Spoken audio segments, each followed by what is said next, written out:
Hello everyone, and welcome to another War Leader PvMP video. I'm on a roll! Well, as you can probably tell, I'm a lot better now.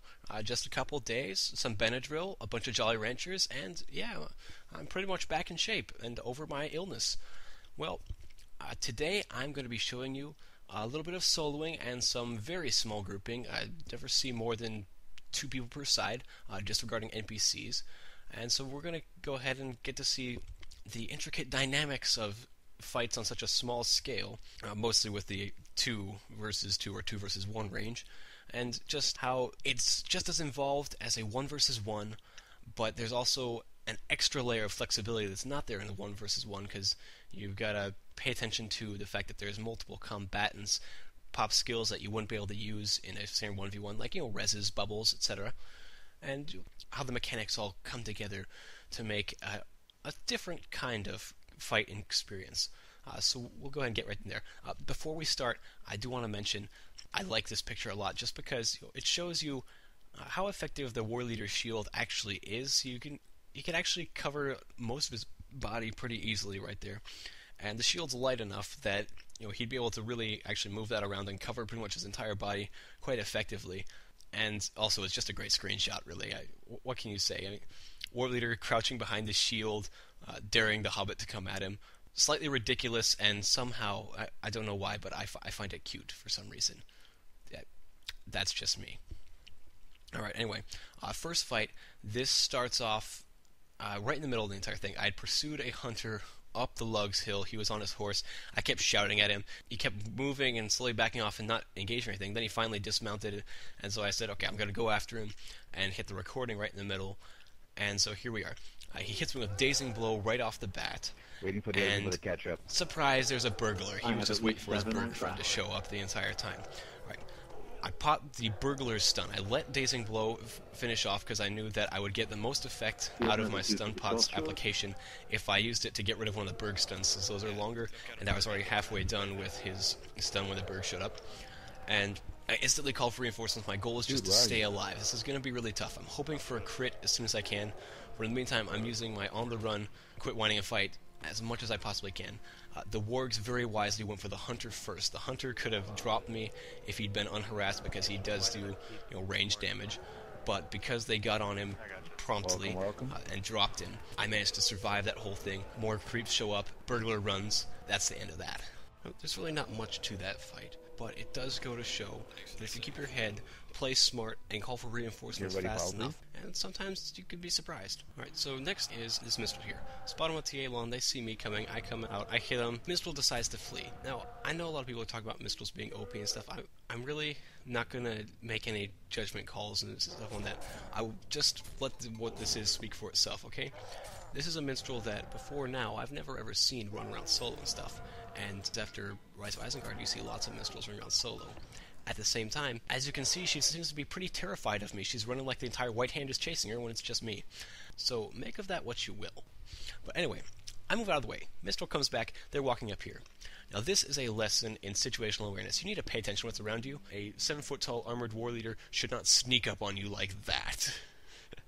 You deserve all the beatdown you're going to get. Alright, so I go ahead, I'm chunking out melee attacks right now, and she goes feign death. I don't know why she's feigning death.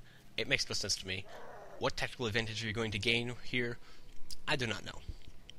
Now then, I put up the command post so that I'll have my damage buffs and everything ready to go. Turn on mobilize in case she starts to run fast, or immediately, because that gives me the plus 15% movement.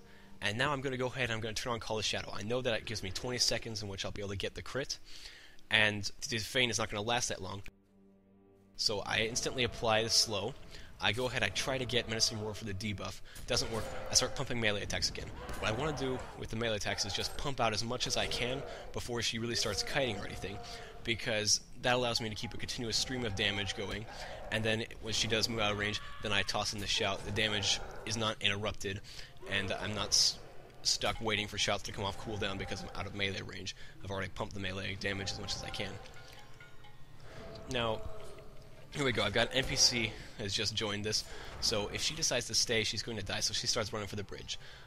What I decide to do is, I'm going to go ahead and let the NPC get just in front of me, pull aggro off the bridge NPCs, then I'm going to pursue and see if I can get the kill here. And I'm pretty hopeful that I'll be able to. So I'm going to stop in just a moment, let the skirmisher pull aggro. There we go. But I get hit from behind, Lisveta. Okay, so that's why she hit the feign death. She's waiting for the other minstrel or calling out or something like that.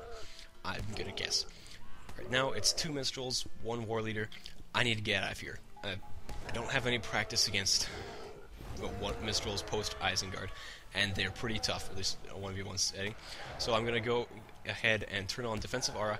I'm going to get into the commander stance as soon as I can, and I'm going to try to get into cover and just survive as long as I can.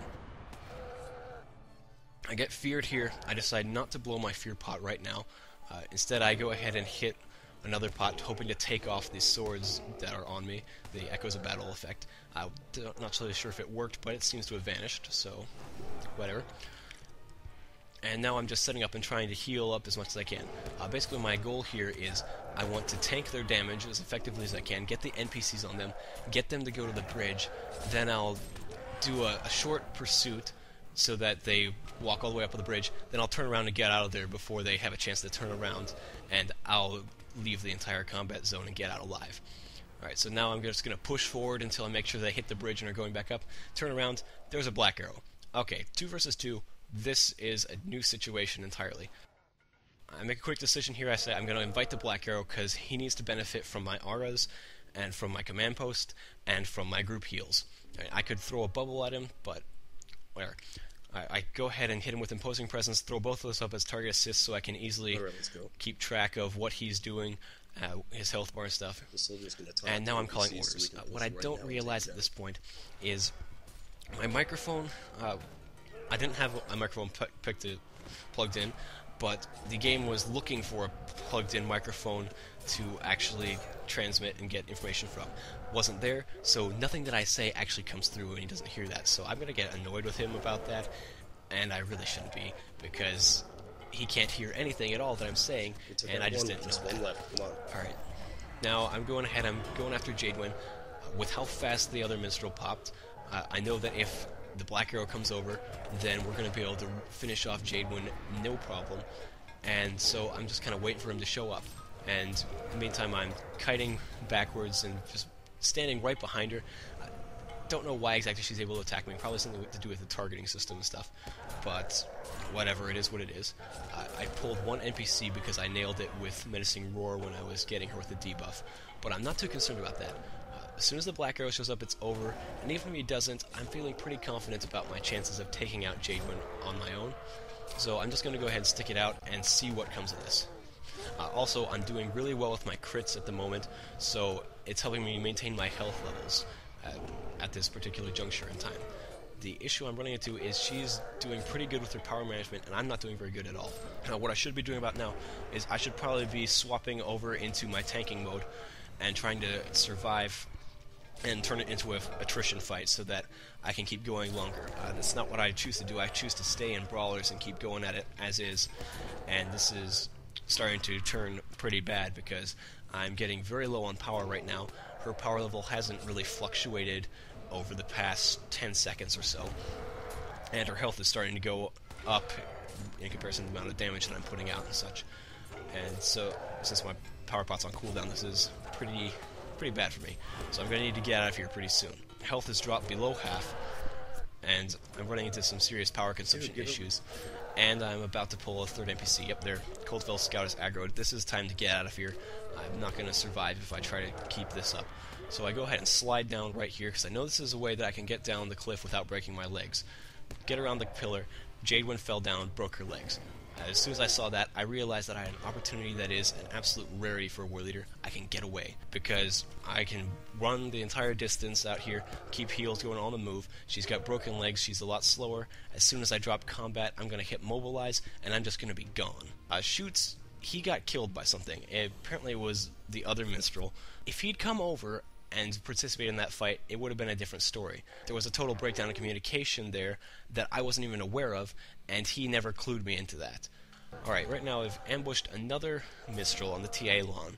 Shoots is inside of TA, he's still grouped up with me, and I just say, alright, I'm just going to go at this and see what happens. This minstrel is obviously more aggressive than Jadewin was, didn't do feign death or anything. And here comes Shoots out TA front door, so in a moment he's going to start opening fire, and then this Minstrel is going to be in some serious trouble. Minstrel decides to take off running. I've managed to get the slow right there for the 40%, which is going to be all kinds of trouble for the Minstrel. And Shoots is doing a lot of damage as well. Bubble's about to pop, there it goes. And we could pretty easily handle this. We're getting close to the bridge, but at this point I've decided that I'm going to go ahead and just push right onto the bridge. I'm just going to tank the NPCs, and we can push right over, get the kill, no problem, and then we can probably deal with the NPCs as well and take the bridge, and really it's not going to be an issue at all. I've got a lot of health, got a lot of armor, and I heal. Alright, just got another slow, and Wiccan decides to drop and feign death. Now it was an okay move, but it should be a critical mistake in all honesty. Here I go, I set up command post. Shoots should be coming down and setting up within about 4 or 5 Lotro meters of her. I'm going to stand here, I'm just going to tank the NPCs and everything, and we could just set up, and as soon as she gets up, she should get slowed by Shoots with Hinder Shot. I should be firing off Intimidating Shout trying to get her, and then she just get pummeled with arrows and dropped. Instead, she moves out here, I go for the Intimidating Shout, I miss, Shoots missed entirely, didn't get a single shot off, and she gets away. So, the opportunity was there to easily get the kill, but we, the creeps, blew it and missed our opportunity because we were out of position and didn't get set up to capitalize on what was coming. Well, as you can see, I mean, the interesting thing about fights in that size range is that you've got a lot more margin for error when it comes to making mistakes and being able to stay alive and recover from that. On the flip side, though, you've got way less tolerance for making a mistake when trying to kill somebody. So you have to be right on the ball with your burst damage and stuff and realize exactly where you need to go to set up to be able to actually take people down. Otherwise, they're just going to get away from you. When we came after Liz, when I first joined up with Shoots, we got right on Liz. She was taking a bunch of NPC fire, pumped some shots at her, got some crits and stuff, exploded like nobody's business. With the other Minstrels, one person's out of position, they get away. When Jadewind almost had me with multiple NPCs and stuff on me, I make the jump off the cliff, you mess up the jump, I'm gone. End of story. So that whole dynamic just makes it more interesting because it's a lot easier to stay alive, and you always feel better when you stay alive. But then when you actually get kills in that kind of situation, especially close to NPCs in places where you can't really push because you just don't have the firepower and healing to back yourselves up inside of there, like Elf Camp, it's a lot more significant when you get one kill, especially because that can wipe out 50% of the people facing you when you get one kill and there's only 2 guys. All right, well, that's all I've really got to say about the 2 versus 2s. I do want to mention that I was flying yesterday, and as I was sitting there and listening to the pilot talking about how we were backed up on the runway and everything, I realized something about raid leading. As a raid leader, what you want to be is a cross between an airplane pilot, captain, for a commercial airline plane, and a bus driver.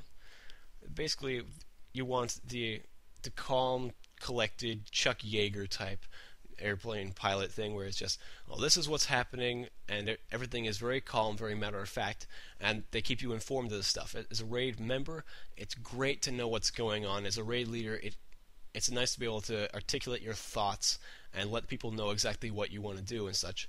But then with the bus driver aspect, there's also the whole, you can talk a bit more freely than, say, an airplane pilot, and bounce ideas and stuff off the raid members and such.